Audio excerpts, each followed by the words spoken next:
हम जो अपने आप को मानते हैं वही हम बन जाते हैं। हम अपनी लाइफ में उतना ही आगे बढ़ पाते हैं जितना कि हम बढ़ना चाहते हैं। ये कहानी भिखारी बना बिजनेसमैन उसी के बारे में है। वीडियो शुरू करने के पहले please Preet Shukla 2050 YouTube channel को like share comment bell icon दबाना ना भूले। तो चलो अब इस कहानी को शुरू करते हैं। एक दिन एक ट्रेन में एक व्यापारी यात्रा कर रहा था। उसी ट्रेन में वहां पर एक भिखारी आया। वो भिखारी उस व्यापारी से भीख मांगने लगा। उस व्यापारी ने भिखारी से कहा कि मैं एक व्यापारी हूँ और मैं लेन देन में विश्वास रखता हूँ। तुम्हारे पास कुछ है मुझे देने के लिए, तभी मैं तुम्हें कुछ दूंगा।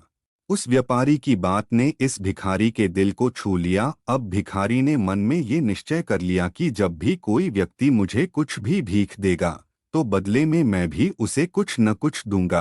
वो भिखारी बहुत सोचने लगा कि मैं लोगों को क्या दूं। तभी उसकी नज़र बचीगे में लगे फूलों पर गई। वो वहां से कुछ फूल तोड़कर लाया और जो भी इंसान उसे भीख देता बदले में ये भिखारी उसे फूल देने लगा। कुछ दिनों के बाद इस भिखारी को फिर से वही व्यापारी ट्रेन में मिला। भिखारी ने उस व्यापारी से कहा कि आपने मुझे पिछली बार कहा था कि अगर तुम मुझे कुछ दोगे तभी बदले में मैं तुम्हें कुछ दूंगा, तो आज आपको देने के लिए मेरे पास ये सुंदर फूल है।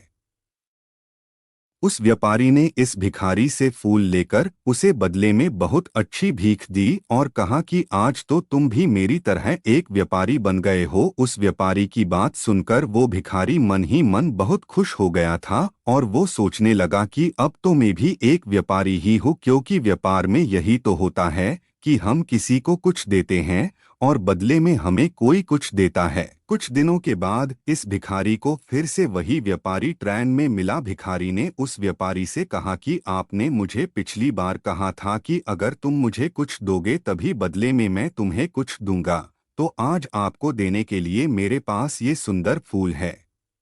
व्यापारी ने कहा मुझे नहीं पता कि तुम कौन हो, मैं तो तुमसे पहली बार मिल रहा हूँ। तब भिखारी ने कहा कि ये हमारी तीसरी मुलाकात है। मैं वही भिखारी हूँ जिसने आपसे प्रेरणा लेकर अपना खुद का फूलों का व्यापार शुरू कर दिया है। आज मैं आपकी प्रेरणा की वजह से एक बहुत बड़ा व्यापारी बन गया हूँ और अपने फूलों के व्यापार के काम से ही दूसरे शहरों में जा रहा हूँ। इस कहानी से हमें ये शिक्षा मिलती है कि जो हम अपने आप को मानते हैं वही हम बन जाते हैं। अगर हम अपनी सारी जिंदगी अपने आप को दुखी मानते हैं तो दुख कभी भी हमारा पीछा छोड़ता ही नहीं है। अगर हम अपने आप को भिखारी मानेंगे तो हमारा स्वभाव भी वैसा ही हो जाएगा। अगर आपको हमारी स्टोरी भिखारी बना बिजनेसमैन अच्छी लगी हो तो अपने दोस्तों के साथ भी शेयर कीजिए और कमेंट में ज़रूर बताइए कि कैसी लगी हमारी कहानी।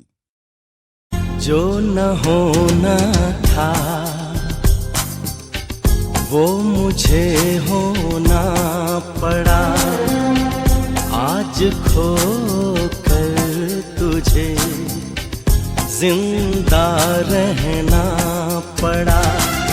वक्त से जो मिला मुझे वो जख्म सीना पड़ा।